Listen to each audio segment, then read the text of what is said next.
Үйл бол байнга өөрчлөгдөн хувьсаж байдаг цаг агаарын нэг хэсэг юм.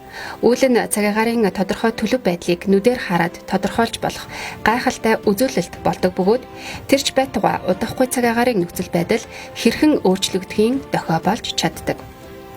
Бид та бүхэнд үүлний үндсэн дөрвөн төрөл, хосолсон болон нийлмэл хэлбэр, тэдгээрийн ангиллын талаар мэдээлэл хүргэх гэж байна.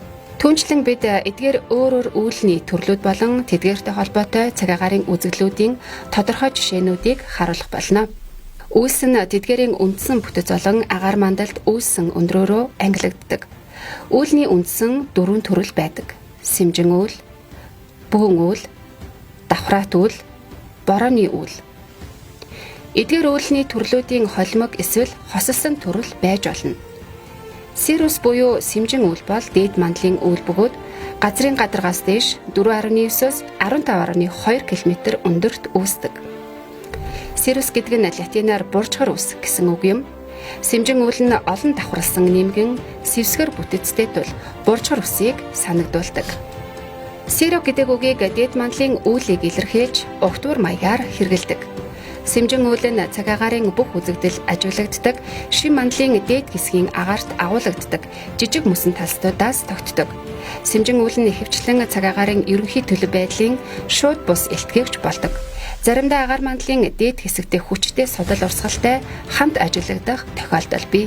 Газар орчимд фронт дайран өнгөрөхөөс 1-2 хоногийн өмнө сэмжин үйл ажиглагддаг. Cumulus буюу бөөн үйл нь та бидэнд ялгаж танихад хамгийн амархан үүлний төрөл юм. Cumulo гэдэг нь латинаар овоолох гэсэн утгатай үг.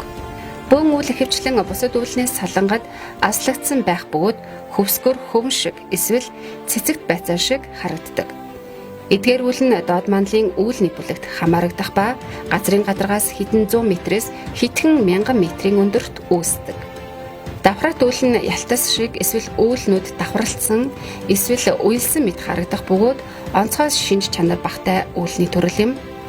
Өөрөөр хэлбэл эдгээр нь ихэвчлэн бүдэг цагаан эсвэл саарл өнгөтэй харагдана. Давхраат үйл нь ерөнхийдөө доод мандлын үйл хэдий ч зарим үед агаар мандлын дунд болон дээд хэсэгт ажиглагдах нь бий. Дунд давхаргын үйлсийг альтостратус, дээд давхаргын үйлсийг циростратус гэж нэрлэдэг. Нимба буюу борооны үүлний төрөл нь холимог эсвэл өөр үүлний ангиллын хосоллыг төлөөлдөг. Нимбо гэдэг нь латинаар бороо гэсэн үг юм. Нимбо хэлбэрийн үүлний хоёр түгээмэл төрөл нь нимбостратус ба cumulonimbus юм. Таны таамаглаж байгаачлан нимбостратус үйл нь давхраат үйл бөгөөд бороо эсвэл хур тундас ордог. Эдгээр үйл нь тропосферийн дундаас дээд хэсэг хүртэл тархан байрладаг боловч дээд хэсэгт байгаа үүлнүүдээ халгалдаг тул зөвхөн доод хэсэг нь л харагддаг.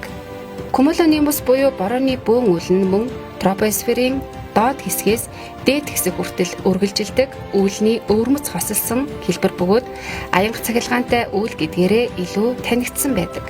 Циростратус буюу сэмжин давхраат үүлийг бид товч дурдсан боловч өөр нэг дээд мандлын үйл бол цирокумулус буюу сэмжин бөөн үйл юм. Эдгээр нь альтокумулус буюу өндрийн давхраат үйлтэй төстэй бөгөөд ялгаа нь тропосферийн дунд түвшинд альтокумулус үүсдэг бол тропосферийн хамгийн дээд хэсэгт цирокумулус буюу сэмжин үйл ажиглагддаг. Өндрийн давхраат үйл нь өөрийн олон хувилбаруудтай. Уулын орой болон ориглын харалдаа дээр агаар тогтвортой байх хэсэгт уул нуруу болон газрын гадаргын саад хоргийн салхин доод нүмер талд эдгээргүүс олонтаа ажиглагддаг. Бид цөөн хідэн хамгийн түгээмэл ажиглагддаг үүлний төрлийн талаар танд мэдээлэл хүргэлээ. Одоо та үүлийг таньж чадах хэсгээ сориод тэнгэрийг ажаад үзээрэй. Магадгүй та чадна.